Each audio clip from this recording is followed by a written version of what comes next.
오늘 본문 25절 말씀 보면 아마도 예수님의 제자들이 또 예수님도 마찬가지고요. 사람들에게 어떤 그 복음의 말씀을 선포했을 때에 그 사람들이 잘 받아들이질 않잖아요. 그런데 그러한 어떤 모습들을 가만히 보니까 오히려 누가 그 진리의 말씀, 복음의 말씀을 받아들이지 않느냐? 자칭입니다.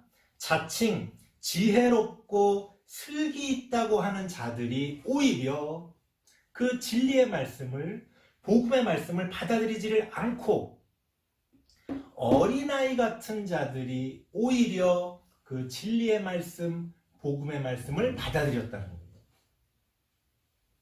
비유적인 겁니다. 뭐 어른들은 안 받아들였는데 아이들은 받아들였다. 단지 그런 차원이 아니라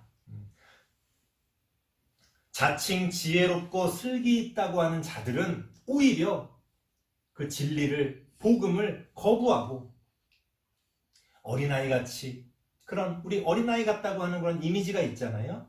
어린아이같이 오히려 그렇게 하나님의 말씀을 받드는 사람들은 그 예수님의 가르침을 받아들였다는 겁니다. 여기에 이제 복음의 역설이 있어요.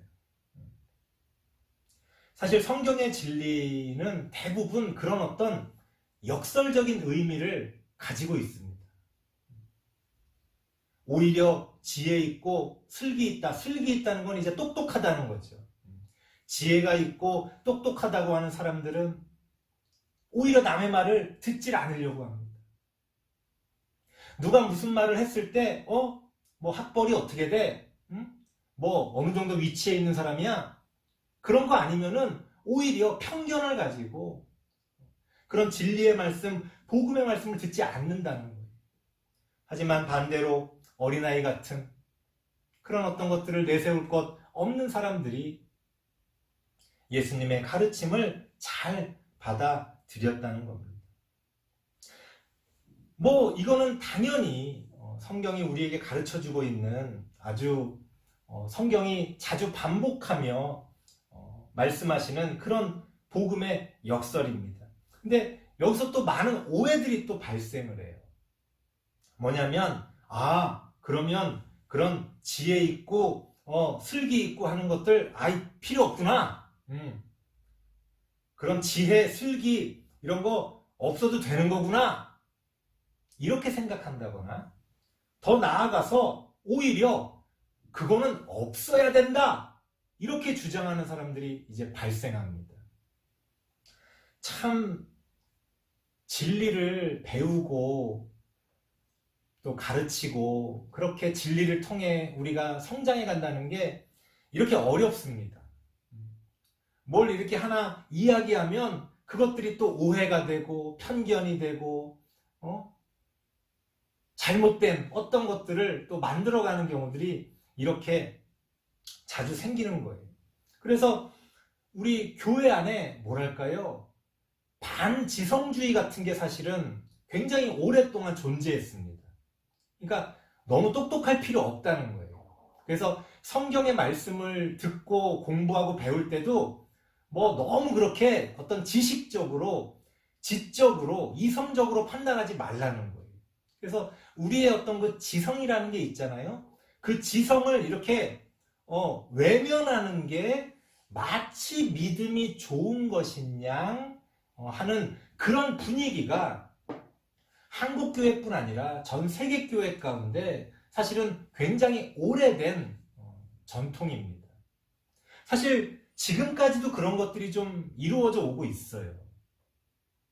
그래서 교회에서 가르쳐지고 또 여러분들이 배우는 많은 것들을 보면 뭐 우리 교회는 좀 예외입니다만 다른 일반적인 교회들의 모습들을 보면 그런 어떤 지성적인 모습을 기대하기가 어려운 경우가 많이 있다는 겁니다.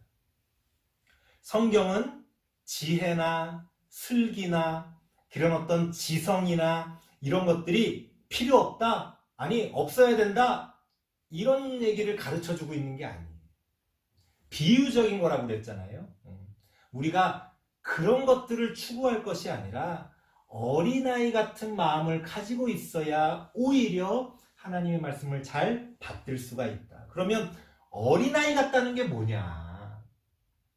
사실은 어린아이 같다는 것에 대한 이미지가 다양하기 때문에 많은 해석들을 여기서 사람들이 하고 있습니다. 하지만 제가 오늘 말씀드리고 싶은 것은 딱 한 가지예요. 뭐냐면 어린아이 같다는 것은 어떤 자기 이익을 생각하지 않는 어떤 순수함이 있다는 거예요. 어린아이한테.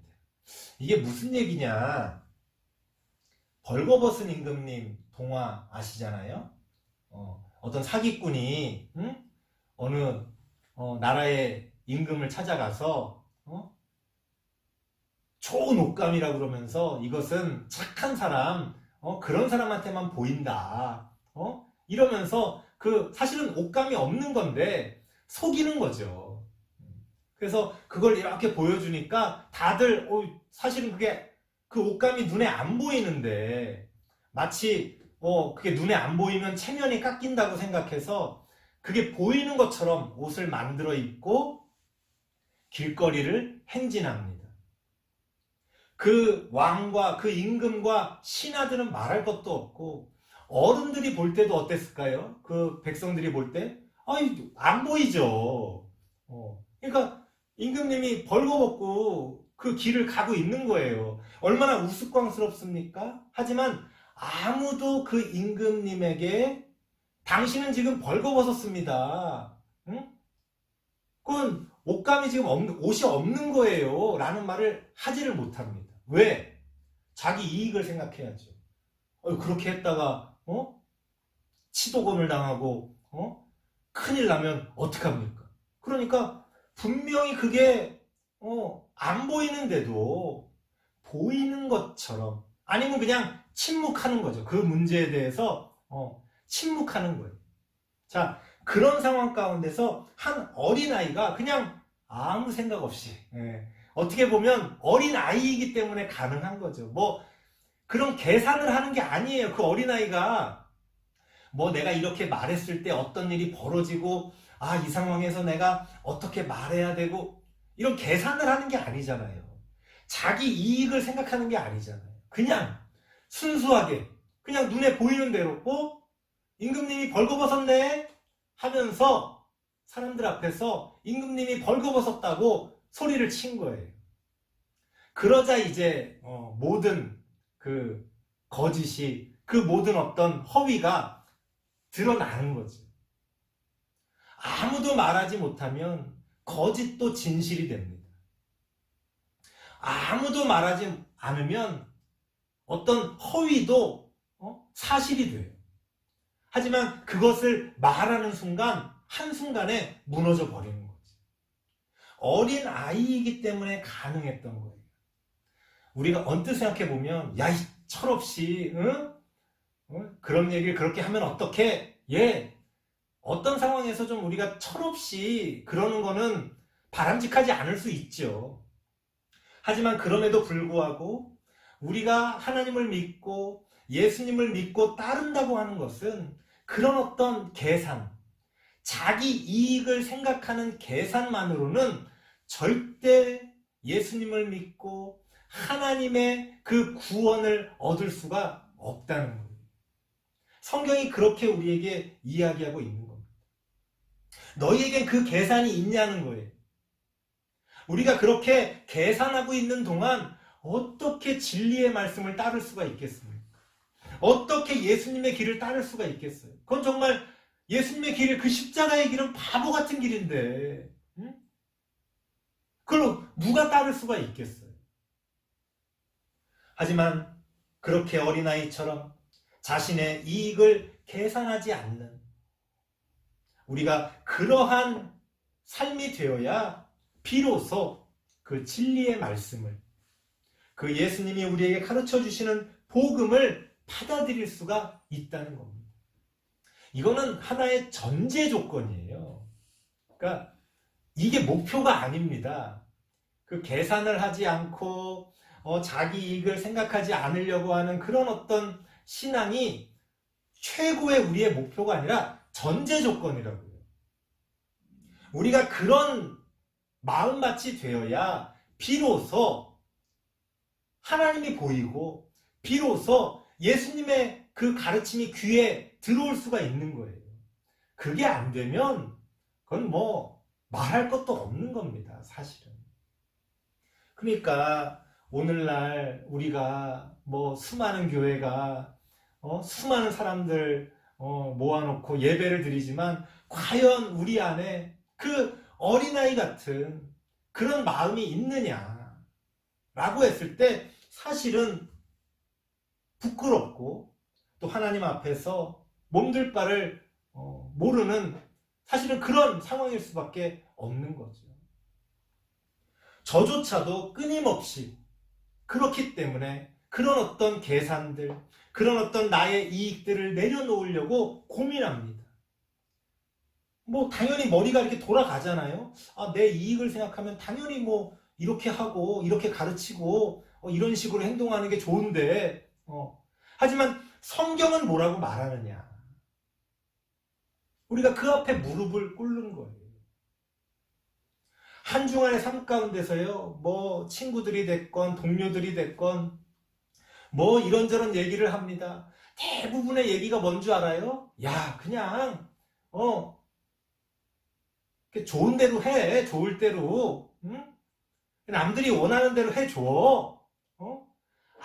그 세상에 맞춰서 이렇게 살아가. 그렇게 이야기를 합니다. 그런 이야기를 들을 때마다 맞아. 그래야지. 아이고 뭐 나이 먹고 이제 와서 뭘 그런 걸 그렇게 깊이 고민하고 따지겠어. 맞아. 그런데요. 성경을 설교를 준비하기 위해 또 하나님의 뜻을 배우기 위해 성경을 공부할 때마다 그게 무너지는 거예요. 왜? 성경이 오늘 분명히 그렇게 말하고 있잖아요.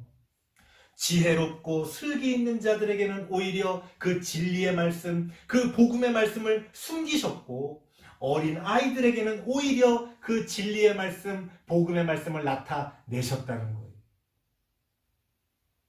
그러니 뭐 더 이상 무슨 할 말이 있습니까? 그러니 나의 어떤 계산과 나의 어떤 그런 생각들, 나의 이익을 추구하는 마음들, 그걸 내려놓을 수밖에 없는 거죠. 뭐 나는 완전히 내려놨다 그런 뜻으로 말씀드리는 게 아닙니다. 이거는 노력하는 거예요. 삶의 방향을 이야기하는 겁니다. 내가 부족하지만 그럼에도 불구하고 어떻게든 그 하나님을 향해서 나아가기 위해 어떻게든 그 예수님의 십자가의 그 길을 따라가기 위해 노력하는 거죠. 성경에서도 보면 예수님의 제자들이 처음부터 뭐 나중에도 심지어 뭐 예수님이 기대하시는 대로 살아갑니까? 아니죠. 수많은 실수와 뭐 심지어 배신과 이런 것들이 있었잖아요. 하지만 그럼에도 불구하고 그들 안에 그 예수님에 대한 사랑과 그 예수님의 가르침에 대한 열정이 있었기 때문에 결과적으로 그 길을 향해 뚜벅뚜벅 걸어갔던 겁니다. 하나님이 우리에게 기대하시는 것도 그런 것이다. 그래서 우리가 그런 어떤 계산하는 자신의 이익을 계산하는 그러한 마음들을 내려놓고 우리가 진리의 말씀을 그 말씀 그대로 그 예수님의 그 복음의 말씀을 그 말씀 그대로 우리가 받아들일 수가 있어야 한다. 자, 그러면 어떻게 우리가 그것을 받아들이고 그것을 통해서 우리가 회개하고 우리가 구원을 얻을 수 있을까요? 예수님께서는 이렇게 말씀하십니다. 28절 말씀 보니까요. 수고하고 무거운 짐진 자들아 다 내게로 오라. 내가 너희를 쉬게 하리라. 여기까지는 좋아요. 와, 예수님이 다 해결해 주시는 거구나. 예수님이 다 알아서 해주시는 거구나. 우리는 보통 이 구절까지만 은혜를 받고 그냥 하나님이 저절로 모든 걸 다 해주실 것처럼 예수님만 믿으면 무조건 구원을 얻을 것처럼 그렇게 이야기합니다. 하지만 더 중요한 말씀이 이어서 나옵니다. 29절 말씀 보니까 나는 마음이 온유하고 겸손하니 나의 멍에를 베고 내게 배우라. 예수님만 믿는다고 해서 우리가 구원을 얻고 끝나는 게 아니라는 거예요. 예수님을 믿는다고 하는 것은 시작입니다. 그 믿음의 길의 시작이에요. 이제 우리는 그 예수님이 우리에게 메어주시는 그 멍에를 메고 예수님에게 배워 가야 하는 거예요. 멍에라는 건 소 이렇게 밭 갈 때 소 위에 이렇게 씌우는 그 무거운 나무로 된 거 있잖아요. 줄을 이렇게 묶어가지고 이렇게 움직이고 이동하는 그거를 이야기합니다. 사실은 굉장히 무겁고 사실은 힘든 우리가 그런 것들을 흔히 멍에라고 얘기합니다. 하지만 예수님은 뭐라고 말합니까? 나의 멍에를 메고 내게 배우라. 이렇게 말씀하십니다. 아, 그럼 그렇지. 세상에 쉬운 일이 없구나. 결국엔 또 우리가 그 멍에를 메고 배워야 하는 거구나. 이렇게 실망할 수 있지만 예수님은 뭐라고 말씀하십니까? 30절 말씀에 하지만 실망하지 말아라. 내 멍에는 쉽고 내 짐은 가볍다. 이렇게 말씀하십니다. 이게 사실은 말이 안 맞는 말이죠. 멍에가 어떻게 쉬울 수가 있습니까? 짐이 어떻게 가벼울 수가 있습니까?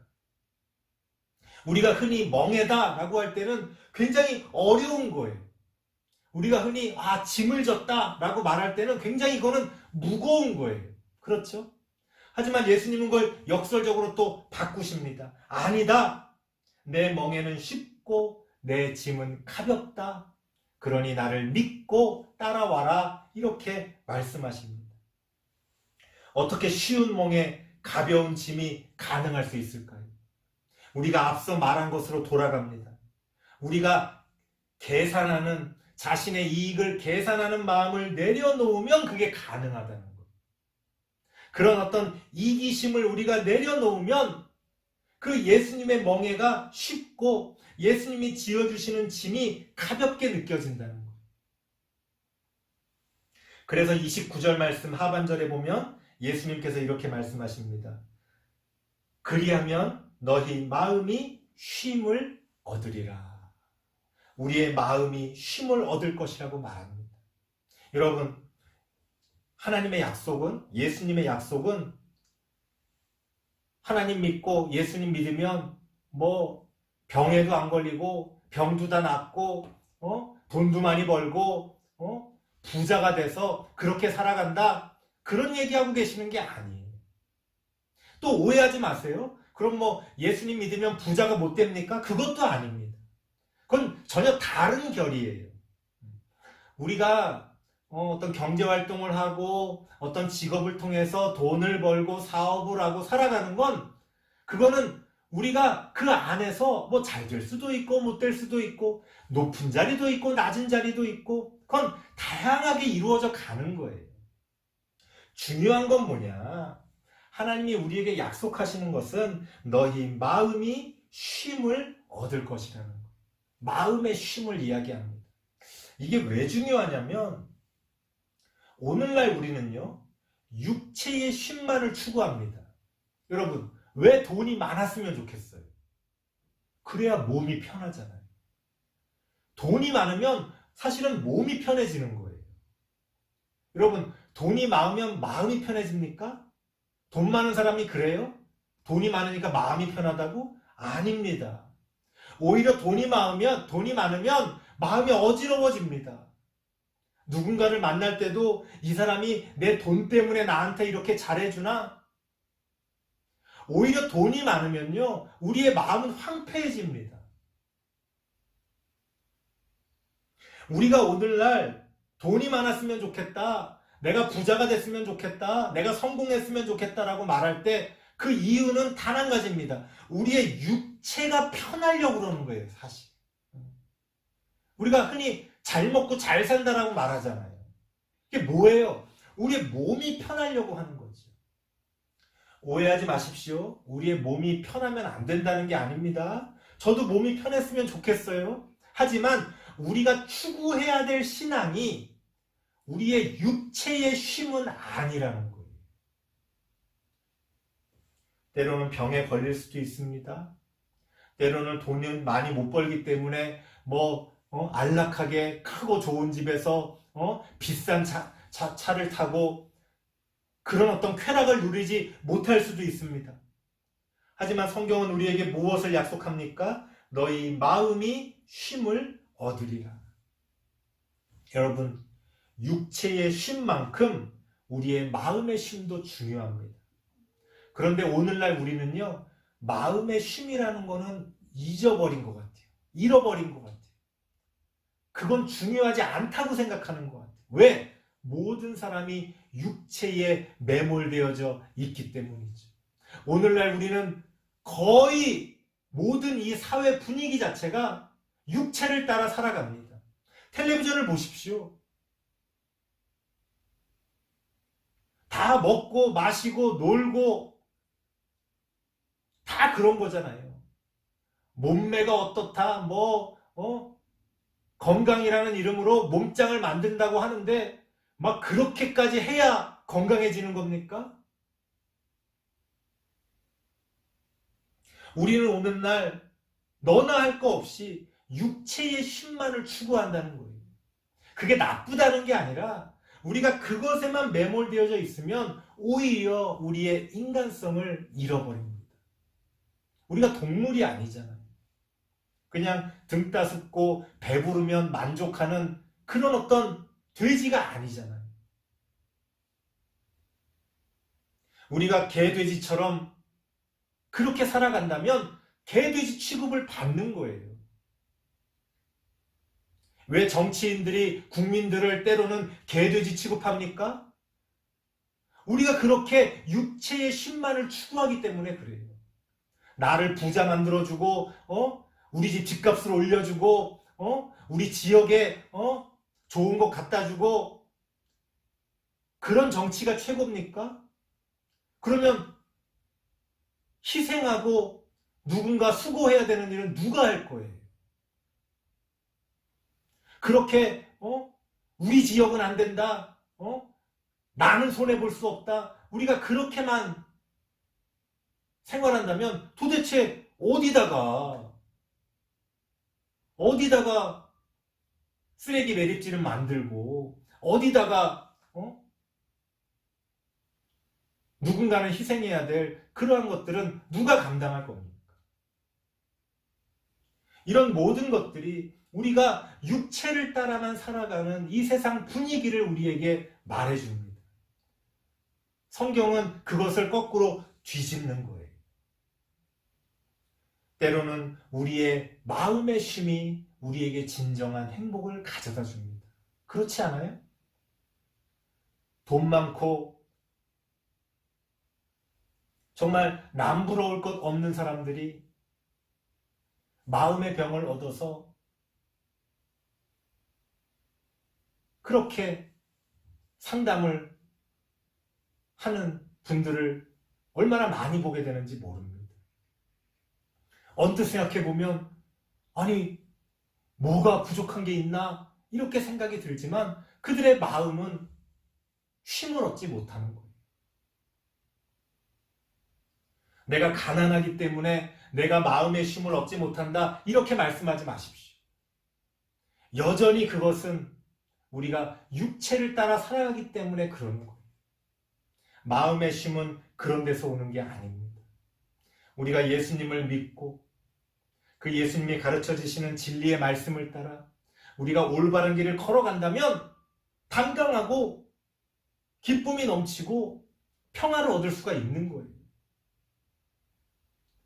사람들을 쫓아 돈을 벌고 어떻게든 돈을 벌기 위해 모든 나의 시간과 열정을 돈을 벌기 위해 살아가는 이 시대 가운데서 때로는 어리석어 보이고 때로는 철없어 보이는 그런 어린아이와 같은 우리의 신앙이 하나님 안에서 우리에게 마음의 쉼을 가져다 준다는 겁니다.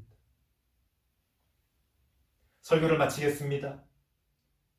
우리가 예수님을 믿고 따른다는 것은 예수님이 우리에게 지어주시는 쉬운 멍에 가벼운 짐을 지는 겁니다. 어떤 멍에도 어떤 짐도 싫다 이렇게 해서는 아무것도 얻을 수가 없어요. 결국은 선택의 문제입니다. 무엇을 선택할 것이냐. 우리는 곧 죽어도 육체를 따라 사는 것을 선택합니다. 오늘날 정치 상황들을 보십시오. 우리가 무엇을 추구하고 있는지, 돈을 추구하고 육체의 쉼만을 추구하는 우리들의 그런 삶의 모습 가운데서 우리가 이제는 돌이켜서 이제는 마음의 쉼을 얻을 수 있기를 바랍니다.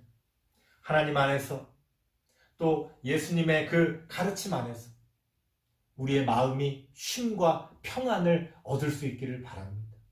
그렇게 쉼과 평안을 얻는 구원을 통해 예수님과 함께 동행하는 우리 모든 성도님들 되시기를 바랍니다. 기도하겠습니다. 하나님 감사합니다. 육체를 따라 살아가는 세상 속에서 마음의 쉼을 얻기 위해 우리가 주님 앞에 나와 예배를 드립니다. 우리에게 마음의 쉼을 허락하여 주시고 예수님의 멍에를 메고 예수님께 배우는 그러한 지혜로운 우리들이 되어질 수 있도록 하나님 함께하여 주시옵소서. 예수님의 이름으로 기도드리옵나이다. 아멘.